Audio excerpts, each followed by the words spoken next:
Good morning, everybody. We are just waiting for everybody to hop on. Hope you're having a good morning.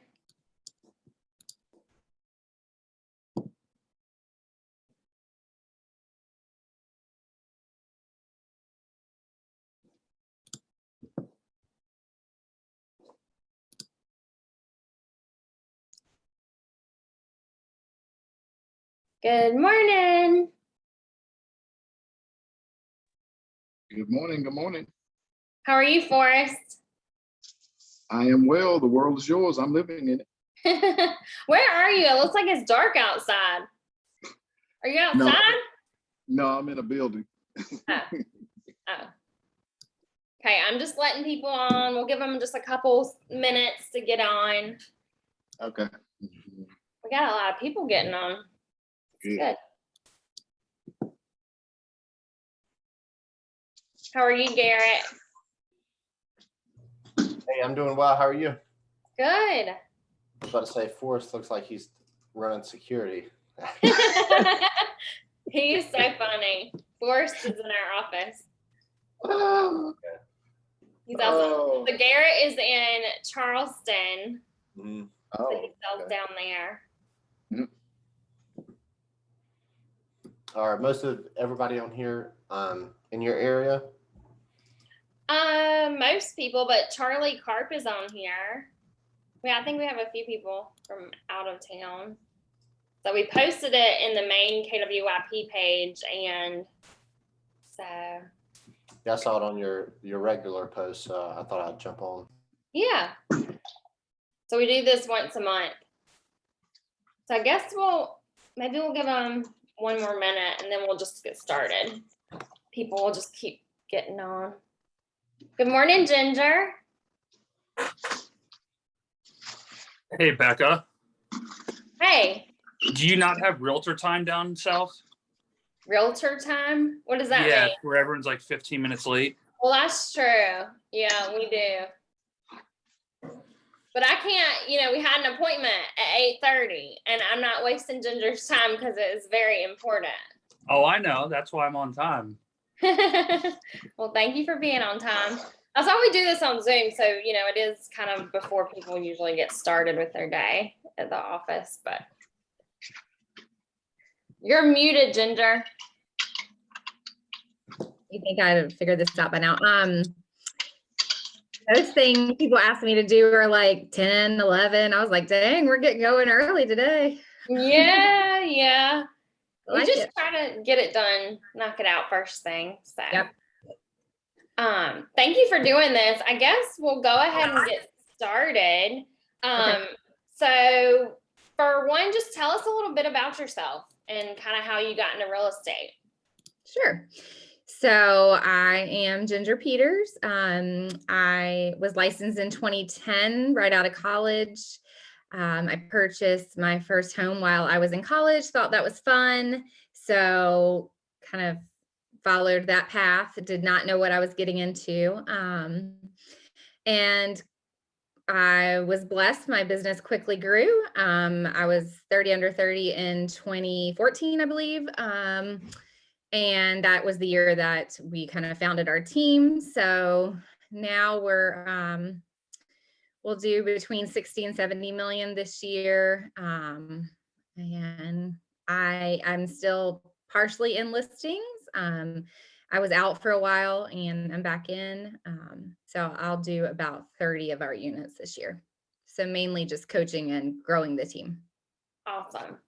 So people know a little bit about like kind of what your team it looks like now. What are y'all like today? So we have 3 full-time admin. One is our director of operations. She was our closing coordinator for 5 years and moved to director of operations. So we have a closing coordinator who's been with us for about 6 months. And then we have our listing manager, she does listings, marketing, and we just about 6 months ago opened property management. So she runs our property management as well. Our property management has grown quickly. So she's actually going to be transitioning to that full time and we'll be hiring someone in her place. We have an ISA that just started 30 days ago, so he's in training. We have 6 buyer specialists, 1 who's still in training, and then we have 2 listing specialists. Awesome. Awesome. So tell us a little bit about kind of how did you build your business and what are your main sources of business? And for anybody else, sorry, if y'all have questions, like speak up, turn your camera on. We want this to be like energy and interactive. If you want to type your questions in the chat, just put them in there too. So Cool. So when I got into the business, I was lucky to have a pretty large sphere. So I worked my sphere really hard in the beginning. I did it. My main go-to was pop buys. So I did a lot of pop buys.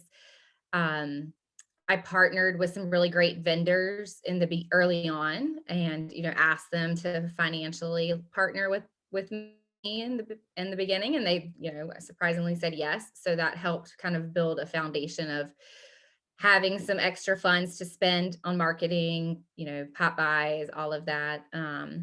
So for a very long time, it was completely referral based sphere.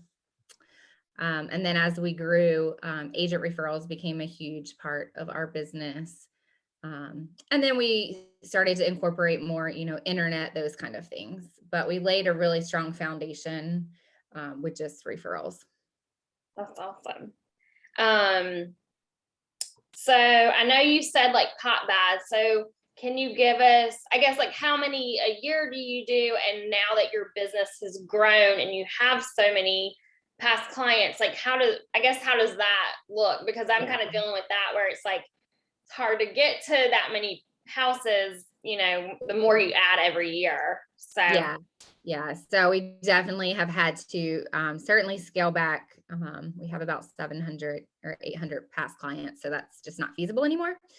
So in the beginning, it was about 6 times a year I would do pop buys, and it would be about 50 people. So it's definitely, a time investment, and one that I found that was well worth it. And it gets you out of your office and out doing something. So now when we do pop buys, we usually do anyone that has sent us a referral or supported our business in the past year. And then our agents pick, their top 3 to 5 referral sources as well. So that takes us down to, 100 and 150, which is manageable with a bigger team. But you do have to put a cap on it, because I used to do all of our past clients, and that would, even when there was 200 of them, we would do all of our past clients, and it just became, you just can't do that. So yeah. I know I tried to do apples in the fall and they started like rotting before I got them out. So I was like, this is not working. yeah. So Garrett asked, what kind of vendors did you see the best success in when you were asking to like partner with them? Yeah, so I definitely a lender. And, I went for lenders that were already, working with teams that like I wanted to grow to. So I knew like there would be a long-term financial kind of backing, because in the beginning, you're not going to get, 1,000 or 5,000 a month. You're only going to get a little, but I wanted to be with someone that I knew I had that opportunity to grow with. And then our home inspector, and I've used the same closing attorney for 10 years. So I was his very first closing. So I started that relationship really early on with our closing attorney. And that one has been very beneficial as well. Cool. I had a question and then I forgot it. So because I'm curious, for like your vendor partners, when they help you out, is it like you, in the beginning of the year, you just get a budgeted amount from them, or do they partner individually on different, pop buys or whatever you're doing, client events? So a couple of our vendors have like ongoing, financial things, like a monthly, they pay half of our CRM, or half of, we do utilize realtor.com now. So half of that. So they make a annual commitment of what they want to do. And then some of our others, and then our attorney, we use Viral. So our attorney partners with us monthly on Viral. But then other times we'll just, when we have like we have a Durham Bulls event coming up. So we'll, strategically ask certain vendors. I can't name a time where we've ever been told no. So we're not asking for, anything crazy, 500 here, 1,000 here. But we do at the beginning of the year, at the beginning, January, February, we sit down with all of our vendors and we review our numbers from the year before. So last year we sent you 74 buy-side closings. Based on our rough math, that's this amount. So our expectation this year is that you'll be sponsoring a couple events or whatever. So we go ahead and set that expectation up in the beginning, because they'll quickly get so busy that they won't remember like what you're actually sending them. So you have to be really purposeful about reminding them. That's great.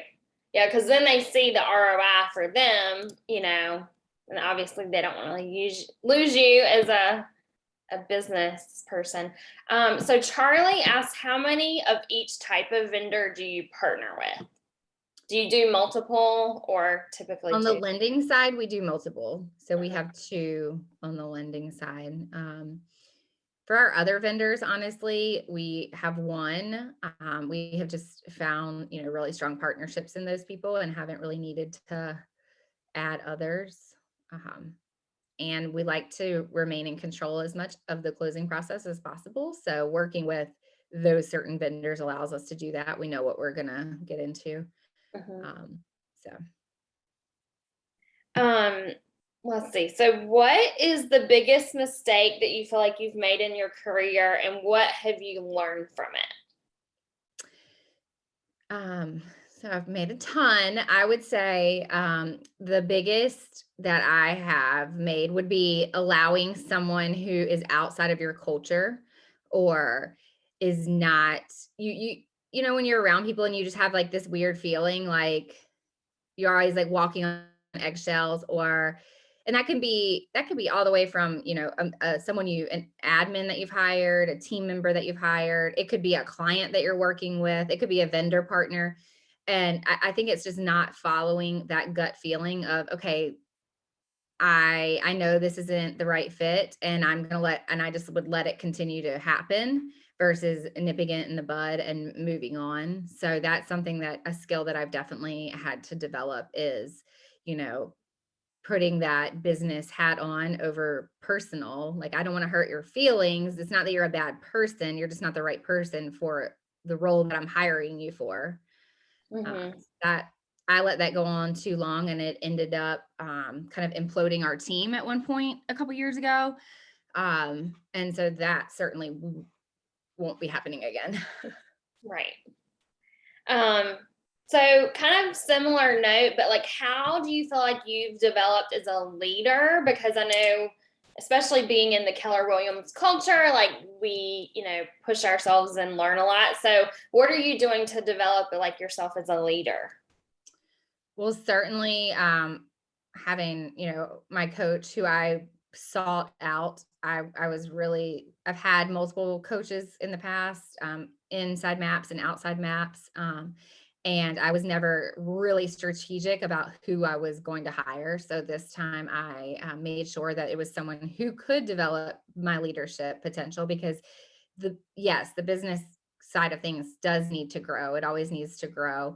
And we have a pretty decent handle on, how to help buyers and how to help sellers and how to track our numbers. So making sure I had someone who could develop that leadership side of things. And then, also really being purposeful about putting what I'm learning into place. So, I have one-on-ones with a lot of our team members weekly. So making sure that I'm utilizing those leadership skills, because real estate's busy and it gets really crazy. So you can totally blow over like having those opportunities to work on your leadership skills with people. So I think you have to really be purposeful about it. So how, do you meet with every member of your team, or what does that look like? So I meet with Sarah, our director of operations, and then she meets with our admin team. I meet with Ashley, who's our lead buyer specialist, and she meets with all of our buyer specialists. And then I meet with our listing agents one-on-one. Got it. And then our property management, I meet with property management as well. And that's So a the goal weekly would be that we have 5 people that I'm meeting with weekly. We just don't have a lead listing agent. Our listing side, that's our, opportunity point. So we're working on that to grow and develop that. But at that point, I would meet with, our lead listing agent. Mhm. Awesome. So how do you keep yourself motivated? So I am really tied to the success of the people on our team. So their wins are huge, and I think that's what keeps me motivated. We had an agent who wanted to buy her husband a truck for a couple years, and she finally was able to achieve that. So like that's a huge win for her, and that's a huge win for me. So I'm really purposeful about not breezing over those wins. I think, I was talking to one of our agents yesterday, and that is something that is very easy to do in real estate, is like, oh, the first time I get a house under contract, it's like the best thing ever, right? The 50th house that you get under contract, it's just kind of like, oh, cool, that was what I do now, right? And it doesn't become a win anymore. And the same with like capping. The first time you cap, that's a huge deal. The 5th time you cap, it's just like, well, I need to do that sooner than I did last time. And it's not a win. So I think it's really taking time to focus on what are those wins and celebrating them. And without that, you're just going to be chasing the next thing, because this is a limitless business. You could do 5 million transactions, I guess, if you want. Like there is no limit to what you can do. And if you don't like live in the moment and celebrate those wins, you're going to lose that motivation, in my mind. Right. I love that. I did see, I think you had posted one of your agents had sold her 50th home with the team. So just celebrating those little things like that, milestones, is important.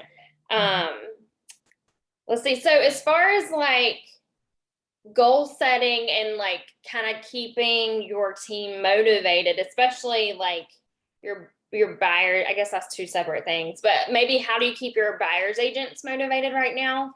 Because we know, we've been in a strong seller's market and it's been a little tough. So yeah, definitely. So again, it goes back to the wins, figuring out what those are. And is that signing the clients? Is that, getting them under contract in less than 5 offers? Like what is that win, and staying focused on that. And the other thing is like, yeah, this is a tough market. And I said this earlier this week. So what? Like every market is tough. It doesn't matter if when I started, there was 19,000 houses on the market. Now there's 2,600. That was a tough market. This is a tough market. A balanced market is still a tough market. Houses are going to sit. So it's kind of like you have to just accept the market as it is without, thinking about what the other markets could be like. Accept it how it is and say, this market is my challenge and I have the potential to, own this market. And I think the motivation part. So how do? No, you're good. Oh no, sorry. I don't know if it's my internet. It's kind of slow. So you had frozen up. Keep going. What were you saying? I was just saying that like the mind part of this starts when you get stuck on the market. Like once you say, oh dang, this market's so hard, or I'm never gonna get my buyers under contract, or I have to write 5 offers, once you start down that path, that's where you lose the motivation. And so you have to focus on the good of what this market brings. This market brings a higher price point. This market brings, I can sell half as many houses and make the same amount of money that I did 6 years ago. This market means I don't have to show one buyer 25 houses for them to make a decision, because they have to make a decision today, right now, when we go look at this house. So while it's tough, you have to stay focused on the positives of it. Mhm. Absolutely. So as far as like goal setting as a team, for one, like what's your goals this year? I think you said 60 to 70 million. Is that like your team goal this year? Yeah, our volume goal was 60 million. Mhm. Okay. And then what does that look like when you're setting goals and have the team involved? Do they set their own goals, or are you kind of telling them what their goal is? So I always set the team goals. So like the big goal is to be at 100 million in the next 2 years. So we'll need to be at 80 next year to be at 100 the year after. So that's the vision of the team. That's our goals as a whole. And by getting to 100 million, we're opening up a lot of opportunities for our admin team, for our agent team, and just for our leaders to grow. So that's kind of the big goal. From there, we have minimum standards. So the minimum standard is that you sell 6 million. And whatever your price point generally is, that could be you're selling 15 houses or you're selling, 25 or 30. Some of our agents want to sell more than that. They want to sell 35, 40. But as long as their goals are the minimum standard are above, then that's great. They set their own goals based on their financial, picture that they want to be in. From there, we look at, we do take a realistic approach to it. We say, okay, I understand that this is their goal, and I 100% believe that this is going to happen. Or are they possibly going to adjust their goals mid-year because maybe that goal's they're a little bit more. So we take a realistic approach to the people that we have on the team to say, okay, I think with this team, we can certainly do 50 million. And so we probably need 2 more agents to make sure that we're going to hit 60 million. Mhm. So we don't like add everyone's goals up and now that's our team goal. It doesn't work like that. Everyone places into the team goal and then we see what talent we're missing. And we may not be missing any. We may feel really great about where we are. But usually you're missing some talent to get to the next level. So as far as talent, let's talk about talent a little bit. Like what's your best way to find talent? And, what does that look like? Are you always kind of interviewing for new people to be on your bench, or what does that look like? Yeah, so our lead buyer specialist, she has kind of a minimum interview requirement that she's always looking at. So that conversation's always happening, and it isn't, it's just always happening. It's not when we need someone that we're running an ad and frantically trying to fill a seat. It's just a constant conversation, and we let our team know. Our biggest hiring thing that's bringing people on is we give if someone on our team introduces us to someone that is talent, we hire them and they make it through their first 90 days. That team member that brought them gets $1,000. So we're encouraging hiring, our team members to find other team members. And it doesn't have to be $1,000. It could be, hey, if you bring us someone, we'll send you and your wife to dinner at the Angus Barn, or whatever that looks like for you. It's just, I'd rather hire people that, like, our team members understand our culture. They understand, our work ethic. They understand where we want to go. So for them to be constantly looking for people that look, fit that, now you have 10 people constantly looking versus just 1 or 2 of us. Mm-hmm. That's great, because you want to work with people that are similar to kind of like you said, your culture, they're going to be a good fit. So that's a good way to get people. And y'all pipe in if y'all have any questions for her. She's a badass here in Raleigh, so don't waste this. So like as far as, let's see, we have one question is, what advice do you have for new agents? If you were a brand new agent just starting out, what would you tell them to go do? So I think for me, and I know now with the world that we live in, it's so virtual. And when I started in real estate, I lived an hour from the office that I, decided to work out of. So for a year, I would drive every day and be there from 9 to 5, whether I had appointments, I had showings, it didn't matter. I treated it as a career that I had to show up at, work all day, and go home. And then if I had to show houses at night, then that was just what I had to do as well. It was just additional, but I would show up same time, have the same routine. I'd drive an hour there, drive an hour back. So I think number one is you've got to treat this as like, we're compensated extremely well for, what we do. There's a potential to make a lot of money. And I think people think, oh, I can make a lot of money and I can, kind of run my own schedule and do whatever I want. At the end of the day, if you don't have some structure to it, then you're really going to be floundering. So I think you got to commit to whatever that looks like. And if that is, you're working from your home office, that's great. And you need to be there and at 8 a.m. every day or whatever that is, and make sure that you're working through and not going back and forth. Mhm. So do you do your lead gen in the morning? Like, do you have like a set kind of lead gen time? So I have usually a lot of meetings in the morning with those team members that I'd mentioned. So usually my first thing in the morning is some kind of team meeting or coaching with them. And then I go into lead gen. My lead gen now looks different than it did years ago.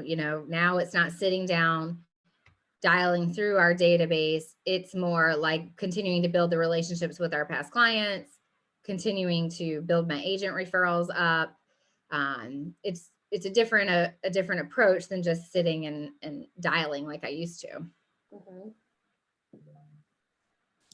But I still have to hold myself accountable to it. Like I still have to make sure that I'm making a certain number of contacts a day. Because if not, all the other real estate stuff that comes with running a team will take over. So I still have to, have some kind of system where I'm holding myself accountable to that.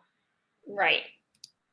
So is it your coach that holds you accountable to those contacts and goals, or? No, not really. I mean, he's more big picture, like how many listings did you guys take last week? That's really his only question that he ever has. And the only question that he ever gets on us about would be listings taken. However we get to that number is how we do it. But the counting, like my contacts, that's just a personal accountability that I feel like I have to have. If not, I won't hit any of my numbers. Right. Okay, so what other questions y'all have for Ginger? Like we breezed through, those are like our questions we normally ask. We kind of went through them fast. One thing, Oh, you're go. good. Keep going, Becca. Oh, I was just gonna say real quick, one thing I like, because Ginger did this for just our office earlier this week, but tell like kind of as far as like the contacts for the team, how do you track that? That was one of the questions I was wondering. The contacts. Mm-hmm. So we don't micromanage our agents in their first, 30-day onboarding, possibly into 60 days. We will keep an eye on their contacts just to make sure they're building that habit. And we're not in the business of micromanaging people. I don't have the bandwidth and it's just not going to work. So it all comes down to your appointments. Did you set the appointments that you said you were going to set for the month? And if you did, that's the end of the conversation. If you didn't set your appointments, that's when we're going to start looking at pull your lead gen report. Our system provides a report of how much lead gen was done in the system. So that's kind of our first thing that we look at is if you didn't hit your appointments, I know that the leads are there. I know that you can set your appointments. And if you didn't, that's completely because you didn't do lead gen. So that's what we're always looking at is the appointment set. And that ranges. Some agents only have to set 3 appointments to hit their goals. Some have to set 10. Our listing agents are up on like 10 appointments to hit their goals. So that's our constant conversation. Every team meeting that we have, everyone reports their numbers. So we can see if there's someone who is, that week the weakest link of the team because they haven't set any appointments. So we all say, you know, what can we do to help you make sure that you're setting your appointments this week? So there's full accountability across the board. And I see that question, that's monthly. So we track our appointments per month. Gotcha. Tell them a little bit about the Post-it. Oh yeah. So we developed our lead gen standard is called a 753. It's just a little Post-it, and I have it right here. And this is what I work off as well. I mean, it's so basic and so simple. You need to have 7 conversations a day. You need to have 5 text conversations a day, and you need to send 3 lead gen emails. Emails are hard to get, you know, you can't really depend on a response, but the 7 and the 5, the phone and the text are 2-way conversations, and the 3 emails are just emails. That's the minimum standard. Now, if your goal is to set 10 appointments a month, you probably need to double this. But if you can check these off and throw this piece of paper at the end of the day, then you throw this piece of paper away, you know you did what you needed to do for the day for the minimum standard. And it's that easy. It's just like, we make it so complicated. You just need whatever is a super easy platform for you to be able to do that. Right. I love that. I'm a visual, so like being able to check off that box, I like that. Patrick, what was it you had to say? Oh, I've got like 18 questions. I'm not going to ask them all. Ginger, hi. It's good to see Hi. you. It's been a Thank long you. time. So Ginger was one of my very first transactions co-op agents. She was a listing agent, and I was so intimidated. She was 30 by 30, 30 for 30 and all that. And she's fantastic. She and Sarah, at the time, Sarah's still on your team, right? Yep. she's Yep. our, Amazing. director of Amazing. operations. So thanks for helping teach me how to do transactions. I'm sure I've screwed up a bunch of stuff in that, You're but sweet. yeah, so I've got a lot of questions. I know I have evolved a lot as an agent, and my motivation has evolved too. I'm at a point now where I'm kind of comfortable, and some days that's a curse because I wake up and I don't really need to go work. I don't need to go lead generate. How do you stay motivated on those days, and or how has your big why evolved? I know you're a parent now and you weren't early on. I know that changes a lot. And so, yeah, we'd just love to hear what keeps you motivated and what's your vision? Like what keeps you working when you don't need to necessarily work on a given day? Yeah, no, that's something I think everyone definitely struggles with. The agent that I met with yesterday, I think she's struggling with that. She's at a place where income is where she feels good. Personal life is where she feels good. So pushing for 5 or 10 more transactions this year just really isn't pulling her through. So the conversation is like, what truly gets you out of bed in the morning right now? And if you can't clearly say that, then it's sitting down. And I work off of like 1 year, 3 year, 5 year vision of my future. And I get very, very clear about it. And so that's what I would encourage you to do. Hold on, let me grab where I put that paper. But there's like a 1 year, what's your financial 1 year? What's your spiritual? What's your family? What's your community? I mean, there's 6 boxes, and you do that for 1 year, 3 year, 5 year. So that is what pulls me through, because I think and I visit that every year because it's going to change in some ways, but it helps me stay focused on, not so much the 1 year, but like the 5 year. Where do I want to be 5 years from now? How many investment properties do I want to have? What do I want my net worth to be? How many, agents have made $1 million on our team? Those type of things are what can pull you through those times where you're like, I'm really comfortable. I don't need any more money right now, or whatever it is. Like I'm happy. But having those bigger visions, and then I put them in writing. Like I did this back in 2017, the 1 year, 3 year, 5 year, and I kept it up. That 5 year I kept up, and it's still up, and it's pretty close to all coming true. I mean, it's amazing when you look at it that way, but I think you just have to think more long-term and think bigger and have that in front of you constantly. Because if not, it just becomes like a wish and not really a true goal. Guilty as charged. Guilty of Kind of charge to that. follow up on that, Ginger, can I add to your question, Patrick? When you do get to that point, is that how you kind of reset, refocus, and recharge? Or what do you do to like fill your bucket when you're just completely drained? You don't ever Great. get drained in this market, right? No one ever gets burned out, I'm sure. I mean, I definitely taking purposeful time off is, I have to take time off. And that usually means completely turning off your phone, like completely, from work. Like I don't turn my phone off and just check out of the world, but I have people in place where I can check out and it doesn't impact the business. But you just have to be really strategic about that. And you have to allow yourself to do that. It's perfectly fine. And what Gary Keller is saying now is like 1 day a week, you do that, 1 weekend a month, you do that. And then 1 week a quarter, you do that. And so I've really, it sounds like a lot. 1 week a quarter sounds like a lot to just check out, right? I definitely haven't gotten to that point, and I think I can see true benefit in it. So just being strategic and allowing yourself to do that, to check out. The world will not crash if you step away for a couple days. Like you have to understand that I have lost deals because I remember early on, I lost a deal because I was, on vacation and they wanted like a CMA done within the hour kind of thing. And I just was like, I'm laying on the beach. I'm not doing it, and then they're like, well, an hour later, whatever reason, they had to have it that fast. They went with another agent.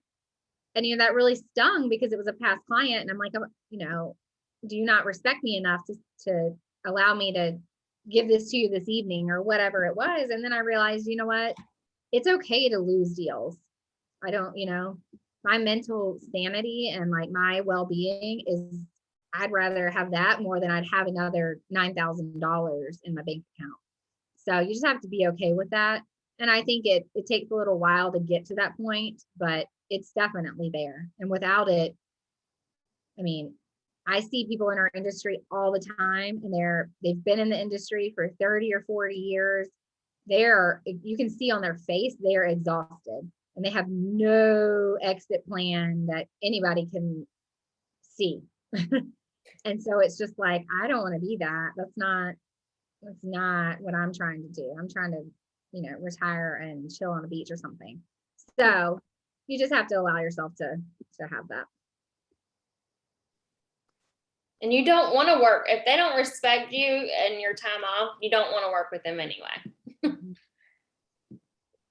Hey, Ginger, could we get like rapid fire top 4 or 5 books that come to mind that have changed your life recently or in the past 5 years? So I just finished Who Not How. So that just really talks about who can you bring into your world that will allow you to figure out the how. So it's more about just bringing the right people. And I think that's 100% how our business has grown is I have, in the past couple of years, I have brought the right people on and I have stepped out and I have said, you are better at this than I am. I completely support you and go figure it out. And, I'm here to coach, I'm here to bounce ideas off of, but this is your thing. And especially our new property management. I had someone who wanted to do that. You go do it. I'll support you, but I do not want to do it. So Who Not How has been a really great one. We've utilized the 12-week year this year a lot. And I know that's a big Keller Williams one. I wouldn't say it's been life-changing as far as it's gotten me back to the basics of, just kind of staying focused on what I need to focus on. I've always used the 411 since day one. And I agree that that's an annual kind of thing. So the 12-week year certainly helps. What else have I read recently? And while Ginger is giving these suggestions, I'm going to drop a link to Quail Ridge Books down in the comments. So if you guys want, you can click there, order online and go pick it up in North Hills and support a local business instead of Amazon. Oh, sweet. Good idea. What is the I have them all on Audible, The Psychology of Money. That one was really eye-opening as far as building my personal net worth goals. The soul of a team, that is more of a football book, but it takes you back to how to build a really strong team and how to have a solid, foundation, and how to keep rotten apples out.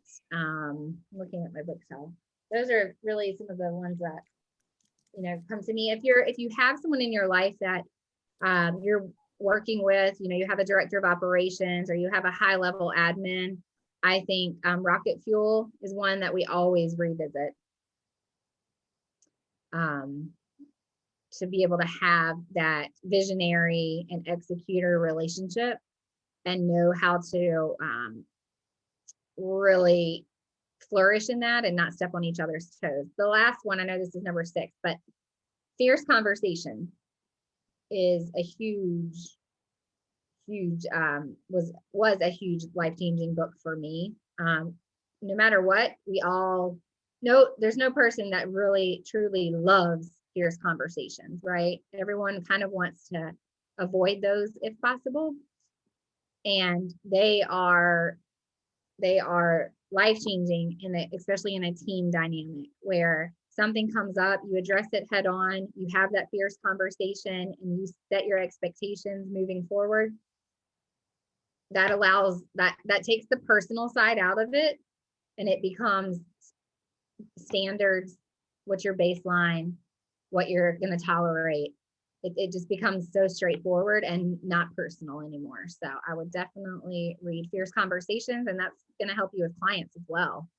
Not back down when, conversations need to take place. You need your clients to understand things. So. Love all those book recommendations. That's awesome. Ginger, who do you look up to? So there's a lot of obviously agents in our market that I'm very close to that I look up to. And then I like Jessica Starr, who you guys probably know. I look up to her a lot because she has really found the business as well as the building her financial piece so that she can retire sooner. She has a great work-life balance. So anyone operating like that, I always tend to kind of follow and look up to, because that's where I want to go, is really finding the work-life balance. I don't really tend to look up to the agents that are selling 1,000 houses or have these huge mega teams. That's not really my goal. More so having a really strong team that's producing, that's respected, that is creating a lot of raving fans, while also having that balance in your life. I love that. I've never even heard of Jessica Starr, so that's cool. Patrick, do you have any other questions? Yes, I do. Hang on, I was on the... Actually, Forrest had one earlier. I don't know that Yeah, go for it. He asked, what did you do in the beginning to work your sphere? I don't know if you heard her talk about the pop buys, Forrest, but was there anything else you did? For a couple of years, and unfortunately I've gotten away from it when we went into lockdown and all of that, but every year I would write 1,000 handwritten cards, and that comes out to about it's around 5 a business day or something like that. So 1,000 handwritten cards a year to my sphere. So in most cases they were getting like 4 a year, because they would get a birthday, they would get hey, I saw this on Facebook, just checking in, they would get something, whatever. So those were huge, because that's something that people aren't doing. No matter, I can't name any industry that is doing that level of touch to people they know. So I think that really set me apart. And it was just so easy for me. And then from there, I think the pop buys were huge. And I did do client events early on. And yes, they were small. I would do, if it was a client that I really liked, I would do a housewarming party, you know, $200, never did alcohol, but would do food. I would do kind of meetups at restaurants, whatever. And they weren't expensive and they weren't huge, but they were still client events that I was, you know, facilitating. So I think you can't discount like yourself if you're just getting started, or if you have a small sphere or you have a small past client list, there's always something that you can do. It's just being really purposeful about it, time blocking, and making sure that you have a database that will allow you, like I can't write 1,000 handwritten cards without a strong, you know, database to keep, or a CRM to keep up with that stuff.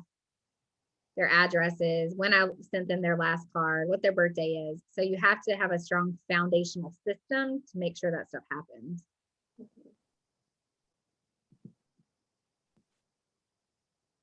I love that.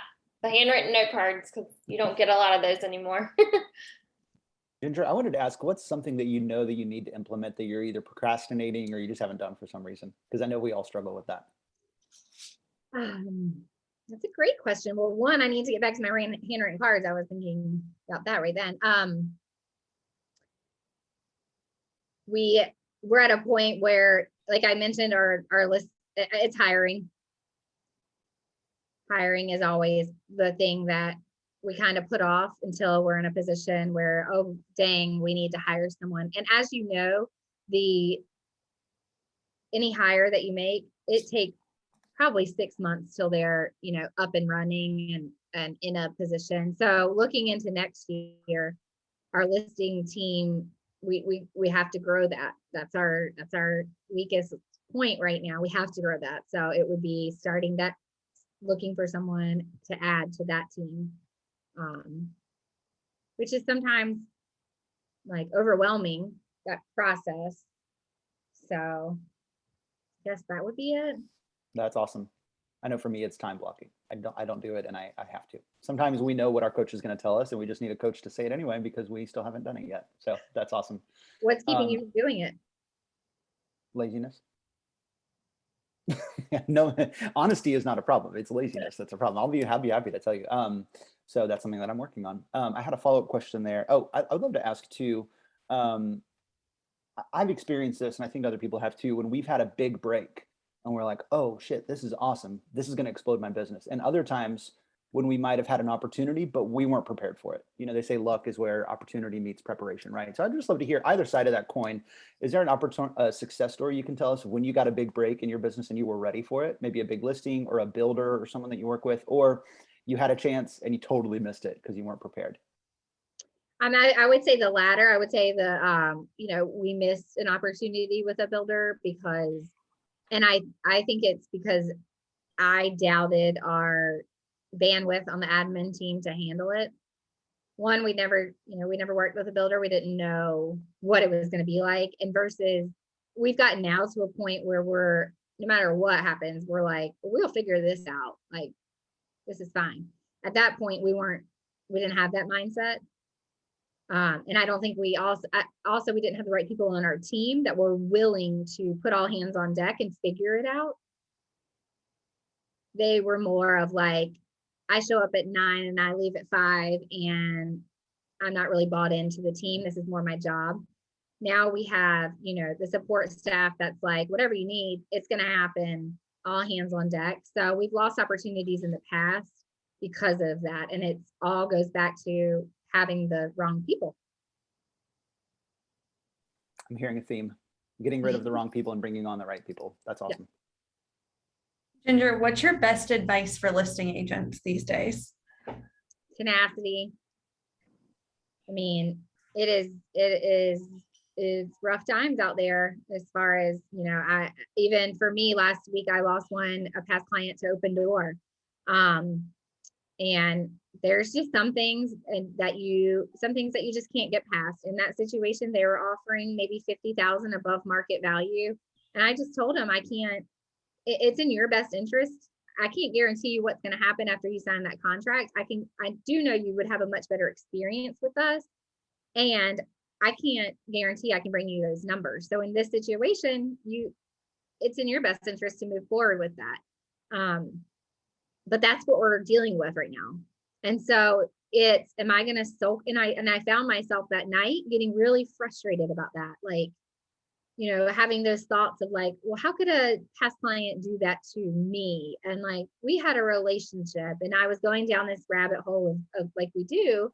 And it's like, you know what? No, I'm in business. This is a business. For them, this transaction's a business. It doesn't mean that they dislike me anymore or they don't respect what I can do for them. It is business. And so I think you've got to, as a listing agent, you really got to not go down those rabbit holes and stay focused on what you can do for them, like what you can provide. And if you can't guarantee you can get them 50,000 more, then understand, okay, that's okay. I did everything I could, on to the next one. But having that tenacity and I always say, and I'm always working with our team, is like, you can control that first thought that comes in your mind, or you can't control the first thought, right? That's going to show up, but it's that second thought and where you take that second thought that is either going to make you a winner or make you a loser. And so really staying focused on that second thought has got to make me a winner. And what does that look like? That's great advice. Thank you. Hey, Ginger, what is your disc profile? Did you already share that? Like 99D and a little bit of I. Nice, thanks. I feel like it's always helpful. Not that anyone was surprised that you are a high D with how much you've grown and built this team, but that's cool. Thanks for sharing. Mm-hmm. Pop on up, guys. Any burning questions? You got a captive audience here. Now's your chance. I have a quick one. I know you have like rental properties and Airbnb. So just give us a little bit of like, what does that look like for you right now? So we have 7 long-term rentals. And then we have an Airbnb at the beach, and we're under contract on an Airbnb in the mountains. So the number that I've come up with that like is our minimum threshold is 14 long-term rentals. And then the Airbnbs that's more of like my husband's kind of thing. The long-term rentals are my focus. 14 is like minimum. I would love, when I got into real estate, someone told me, it doesn't matter how many houses you sell. It matters how many houses you have when you wrap this whole thing up. And so he said, buy one a year, buy one house a year. As long as you're in real estate, you will be completely set. It doesn't matter if the market goes down, goes up, like that will keep you going. And so right now, I've been in business for 10 years. I'm only have 7, so I'm behind. So would like to get caught up there, and then paying those off. Like we've paid one of them, we've paid off. So getting really focused on paying some others off, because when the market does shift, and it will, the commission checks are going to be harder to get, right? We know they're going to be there, and it's going to be more challenging. So having some other streams of income is going to be really, really huge. So, Ginger, did you use any creative financing or creative ways to find those properties, or are you just buying them off the MLS with typical conventional loans? most of them are typical purchases. Some I've acquired under value from people I know that needed to get out of them. But really, I'm able to run the conventional route because of paying them off and really getting hyper focused on that. So then it's not, you don't have that debt to income continuing to grow. Are That's your awesome. long-term rentals, are they like in our market, or are you buying in other markets? I think only one is in Raleigh. Mm-hmm. And We what do your have- criteria look like for those? I kind of geek out about investing stuff. So like, do you really fret the numbers, or if it's kind of close, do you just pull the trigger and not worry about it and set it and forget it? So I like single family square, flat backyard, 3-bedroom, 2-bath, garage, no garage. I don't care about that. So that's kind of like my buy box criteria, if you would say. I don't worry about, making money on the payment is all fine and dandy, and I think, is great. But I'm more so looking at, if I'm holding this house for 20, 30, 40 years, I'm looking at the long-term play more than anything else. Can you tell us what markets you're in outside of Raleigh for those?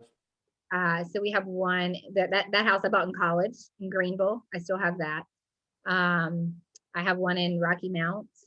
I have one in Sanford, one in Evans, Georgia, one in Nashville, North Carolina. Oh my gosh, I'm blanking on the others. They're all over. I would say the furthest one's Georgia. So when I hear all those markets, it sounds more like someone who's investing actually for the cash flow. Like it's a smaller price point, right, than Raleigh, obviously. So you can maybe make more on a monthly basis, but it might not appreciate as much as a house in Raleigh would. Now I know a lot of investors don't like speculation. They're not investing for that appreciation play, but kind of what you described is you don't care as much about the month-to-month cash flow. You're in it more for the 30 to 40 years. So are you going to start buying more in Raleigh with what you see, or are you kind of, No, if I was going to buy right now, I would be buying Sanford, Lillington. Okay. All day long. Awesome. I love that. Thank you. I'll tell you, our rental in Sanford, cash flow is fine. We usually have 10 extremely qualified tenants that are outbidding each other to get into that property. We all know that I wouldn't buy in Raleigh unless it was like a super deal. It just, for me, it just wouldn't make sense right now. So, but I do know that everything's going to be going out to Sanford and Wellington, and that's where I would put money if I was doing it like today. I have a rental in Sanford maybe coming on the market in the next few weeks, so I'll send it to you if you want to take a look at it. Yeah, for sure. It'd probably be in the 250 range. Yeah. Or apparently maybe I need to get it myself and not give it You to should get it yourself. Don't put it on market. That's what Gary Keller always says.